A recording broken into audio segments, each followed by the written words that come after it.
In today's video, we cover two of the most terrifying caving disasters. In the first story, caver dives into a dark pool to scout ahead, but then vanishes. In the second, a photographer gets trapped when two massive rocks crush him in place. Stay tuned to find out what happened, and as always, viewer discretion is advised. Our first story begins at the entrance of Bouvray Cave, a narrow hidden opening deep in the untouched wilderness of the southern highlands. From the outside, it looked like nothing special, but below that quiet entrance lay a maze of winding tunnels, sudden drops, and delicate rock formations. Because of its fragile ecosystem, the cave was usually kept locked and off-limits to the public. In May 2008, an experienced caver and photographer named Jeffrey McDonald got rare access to the cave. He arrived early on a Friday, ahead of his group, excited to explore and photograph its untouched beauty. His descent started out just fine. Using a metal collapsible ladder, he made his way into the first chamber. The air was heavy and still, filled with a damp, earthy smell. His headlamp lit up the slick, jagged limestone walls, glistening with moisture. Jeffrey had one goal: to reach a hidden chamber deep inside the cave, one that very few had ever seen. But to get there, he had to squeeze through a tight, vertical crack. It was narrow, claustrophobic, and barely wide enough to fit his body. He slid in feet first, carefully angling his body downward, using the stone walls to brace himself. Then, everything changed. With a sickening crunch, two large slabs of limestone suddenly broke loose and crushed down on him. One slammed into his hip, pinning him in place. The other jammed against his shoulder, trapping him in a vise of solid rock. His chest was squeezed tight. His arms were stuck at his sides. The freezing stone dug into his skin, and just like that, things went from tricky to terrifying. The way the rocks had him pinned twisted his body into a shape no human should ever be in. Jeffrey let out a sharp breath and tried to move. Nothing. His legs were useless, bent awkwardly beneath him. He gave it another go, this time using every ounce of strength to twist free. The rock didn't move an inch. That's when the panic hit. He called out, but his voice didn't carry. The cave swallowed the sound. No one heard him. No one was coming. Not yet. Jeffrey had trained for all kinds of challenges underground. But not this. He had no partner with him, no backup plan. All he could do now was survive. Outside the cave, no one had a clue what was happening. The others who were supposed to join him were still busy getting ready. No one noticed he was missing. In fact, that whole day passed, and not a single person realized he hadn't come back. Inside the cave, time lost all meaning. The silence was overwhelming, so quiet he could only hear his own fast, shallow breaths. He knew he couldn't last like this for long. Blood wasn't reaching his legs properly. His shoulder throbbed in pain. The cold was creeping into his bones, slowly making his body go numb. He had worn nylon overalls to keep warm, but against the cave's damp chill, they were useless. Eventually, the exhaustion took over. His body started to shut down, drifting in and out of sleep just to save energy. By Saturday, dehydration kicked in. His tongue felt swollen, his throat dry and burning. His muscles twitched without control, a clear sign that his body was weakening fast. He had no food, no water, just the crushing weight of the rock and the pitch-black darkness around him. How much time had passed? It wasn't until late Saturday morning that anyone finally noticed something was wrong. Jeffrey never showed up to meet his group that morning. No call, no message, nothing. By the time anyone realized he was missing, it was already too late for a quick rescue. At first, the group just assumed he was off exploring on his own. But when they saw his camping gear still untouched on Saturday morning, a terrible feeling set in. His camera and caving equipment were gone, but he hadn't told anyone where he was going. By noon, the park rangers were called, and by early Sunday morning, search teams had made their way to Bouvray Cave. The rescuers had a strong feeling about where he might be.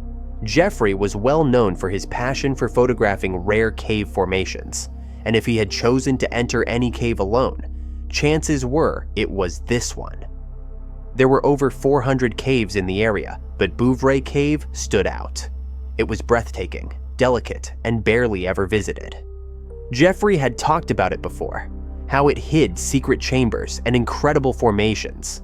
If he had gone in, he was definitely alone, and no one had any idea how deep he might have gone. The rescue teams moved quickly. The cave entrance was locked with a metal gate to keep untrained explorers out. But now, it was a race against time. The cave required a key to enter, and when the search team arrived, they found the gate unlocked. That was all the confirmation they needed. Jeffrey had gone in. Just beyond the entrance, the cave dropped steeply into a wide chamber, where a cold, underground stream flowed across the floor. Rescuers moved carefully, scanning the walls for any hint of life. But the darkness seemed endless, swallowing every beam of light. Then, finally, a clue. Around 9 a.m., one of the team members spotted something. A metal collapsible ladder secured near a narrow vertical crack. Next to it, Jeffrey's backpack was left behind. One rescuer cautiously leaned over and pointed his headlamp into the gap. The light flickered off damp rock, revealing the narrow crevice below. And then, just past the shadows, they saw it. His helmet. He was still alive, barely. Jeffrey was slipping in and out of consciousness. His breathing was weak, and his words didn't make sense. Hypothermia had taken hold. They had to move fast. But his body was twisted in agony, jammed tightly between the rocks. Every movement risked making things worse. The rescuers tried to work around the sharp limestone, but the space was brutally tight. Barely enough room for even one person to reach in. The first rock, the one crushing Jeffrey's shoulder, had a bit of give. It took everything the rescuers had to shift it just enough to free his upper body. But the second rock, the one pinning his hip, refused to move. They tried digging around it, but it was too risky. One wrong move, and the entire limestone wall could collapse. Every decision was a gamble. Above ground, help was pouring in. Over 100 people, police, rescue teams, medics, and cave rescue volunteers rushed to the scene. This was quickly turning into one of the toughest cave rescues in Australian history. To move the rock safely, they brought in heavy-duty airbags, giant inflatable cushions made to shift massive stones without causing a cave-in. Rescuers carefully wedged them into the narrow crack and slowly inflated them, pushing the rock apart, millimeter by millimeter. It was a painfully slow process, and it took hours. Meanwhile, Jeffrey slipped in and out of consciousness. His body was shutting down, and his temperature was dropping to dangerous levels. Finally, the last rock gave way. His body, limp, cold, barely alive, was gently pulled free, arms first, through the narrow gap that had nearly become his grave. But the danger wasn't over yet. The cave was still a maze of tight passages and jagged rock, and getting him out was going to be just as hard. They had to move fast. Jeffrey needed medical care immediately. The team rigged up a vertical haul system, strapping him to a stretcher for the long, grueling climb out.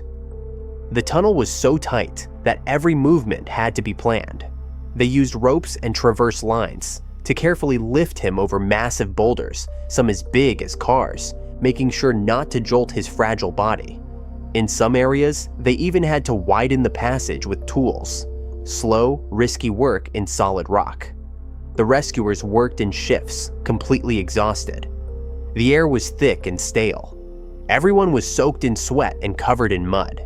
Every single inch of progress felt like a victory. The final stretch was the hardest. A tight bottleneck, so narrow it looked like the neck of an hourglass. Rescuers had to carefully chip away at the stone, just enough to slide the stretcher through without causing more harm to Jeffrey. Above ground, the surface team waited anxiously. Then, at 9:10 p.m. on Sunday, the first rescuer finally emerged from the cave. And moments later, Jeffrey's stretcher broke through the surface.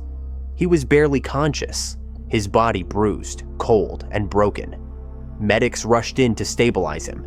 He was dangerously dehydrated, suffering from severe hypothermia and barely clinging to life. Jeffrey was taken first to Goulburn Base Hospital, then transferred to Liverpool Hospital. His condition was critical, but soon doctors were able to stabilize him. He had spent 54 grueling hours trapped underground, but he survived. Bouvray Cave had nearly taken his life. Later, Jeffrey would admit he made a mistake, going in alone and underestimating just how dangerous the cave could be. He survived only because of sheer luck and the determination of the rescuers who refused to give up on him. July 13, 2003. A sweltering morning in Georgia. Bruce Brewer, 33, was preparing for what seemed like another routine trip into Climax Cave. He wasn't new to this. Bruce had explored Climax Cave over 100 times. He knew every twist, every turn. Years of experience made him a trusted guide, especially for newcomers. That day, he was leading 7 researchers from a local ecological center. Their goal: study the cave's ecosystem and record the eerie sounds of the bats nesting deep inside. At 11 a.m., the group gathered near the entrance. Bruce, calm and composed, briefed them on what to expect. Most of the group had never stepped foot underground before. Helmets on, headlamps lit. They followed Bruce into the darkness. Climax Cave was a massive, twisting labyrinth, famous for its tight corridors and hidden chambers. For those who dared to enter, it was part adventure, part endurance test. And that day, it was about to push its limits. Bruce moved confidently through the cave, pointing out formations, guiding the group through tight spots, and keeping careful count. The first few hours passed in awe. For the newcomers, the cave was a thrill. Twisting paths, sudden drops, and a silence that felt otherworldly. As they pushed farther in, the passages tightened. Crawling, climbing, and squeezing became more demanding, but morale stayed high. By evening, they arrived at Razor Hall, one of Climax Cave's most well-known chambers. It got its name from a sharp, narrow rock blade suspended above a still, black pool. The pool was cold and deep, with a thin, slick ledge hugging its edge. Beautiful, but dangerous. This room wasn't just another stop. It was a warning wrapped in wonder. Across the pool, a natural rock wall marked the boundary between Razor Hall and the Turnage Room, the next point on their planned route. Crossing that pool meant precision. One mistake could send someone into the freezing water below. Bruce knew that. He'd crossed it many times, but every trip into the cave carries its own risks, some visible, some hidden, waiting to change everything. Normally, there were 2 ways to reach the Turnage Room: crawl along a narrow ledge beside the pool, or swim beneath a submerged partition. But today, things were different. Heavy rains in the days prior had raised the water level. The ledge was now barely visible above the surface, and the partition had no air gap beneath it. Bruce studied the scene, his expression shifting. He told the group this was the highest he'd ever seen the water. He'd check it out first before deciding how to proceed. He stepped into the icy pool. Water climbed to his chest. After a breath, he ducked under the partition and disappeared. Ripples spread across the water. Minutes passed, then more. He was supposed to return quickly, but nothing. The group called out, no answer. They assumed he might have surfaced in the Turnage Room and couldn't hear them. Still, silence. Some began pacing, nervous glances. Their leader was gone, and no one knew why.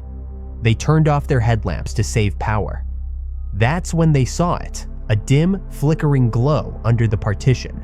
Pale, unsteady, strange. It moved, but didn't rise. The light offered no answers, only more questions. Panic set in.